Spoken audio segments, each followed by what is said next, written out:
নমস্কার। এই মুহূর্তের বিশেষ গুরুত্বপূর্ণ খবর। কলকাতা হাইকোর্টের বহু রায়ের সঙ্গে রাজ্য সরকার সহমত নয়।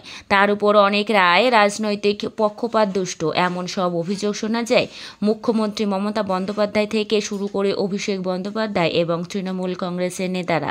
এই আবহে এবার সুপ্রিম কোর্টের প্রধান বিচারপতি DY চন্দ্রচূড় কলকাতা শহরে আসছেন। কলকাতা হাইকোর্টের একটি অনুষ্ঠানে যোগ দেবেন তিনি বলে এখনো পর্যন্ত খবর। তারপরই মুখোমুখি হবেন মুখ্যমন্ত্রী মমতা বন্দ্যোপাধ্যায়ের সঙ্গে। সাম্প্রতিক রাজনৈতিক প্রেক্ষাপটে এমন সাক্ষাৎ বেশ তাৎপর্যপূর্ণ। আগামীকাল শুক্রবার সুপ্রিম কোর্টের প্রধান বিচারপতি DY চন্দ্রচূড়ের কলকাতায় আসার কথা। কলকাতা হাইকোর্টের অনুষ্ঠান সেরে তারপর সাক্ষাতের সম্ভাবনা রয়েছে বাংলার মুখ্যমন্ত্রী মমতা বন্দ্যোপাধ্যায়ের সঙ্গে।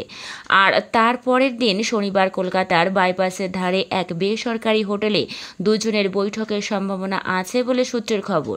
এই বৈঠকে বেশ কিছু আইন সংক্রান্ত বিষয় জেনে নিতে পারেন মুখ্যমন্ত্রী। তবে সুপ্রিম কোর্টের প্রধান বিচারপতি বিশেষ সম্মানও জানাবে মমতা বন্দ্যোপাধ্যায়কে।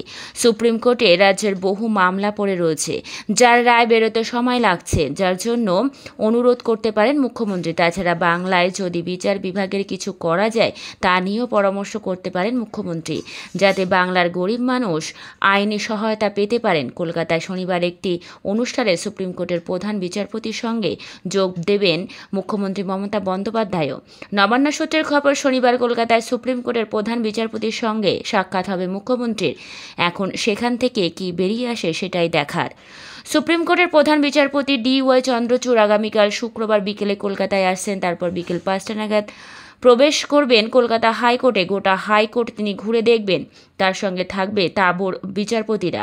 বিচারপতি দীপঙ্কর দত্ত সহ অনেকেই সেখানে উপস্থিত থাকবেন। সন্ধ্যাবেলা 6:30 নাগাদ থাকবেন টাউন হলের ভেতর। কলকাতা হাইকোর্টের বার লাইব্রেরি ক্লাবের 200 বছর পূর্তি অনুষ্ঠান উপলক্ষে তিনি যোগ দেবেন। সেখানে বক্তব্য রাখবেন চিফ জাস্টিস অফ ইন্ডিয়া। শনিবার দিনও তিনি থাকবেন কলকাতায়।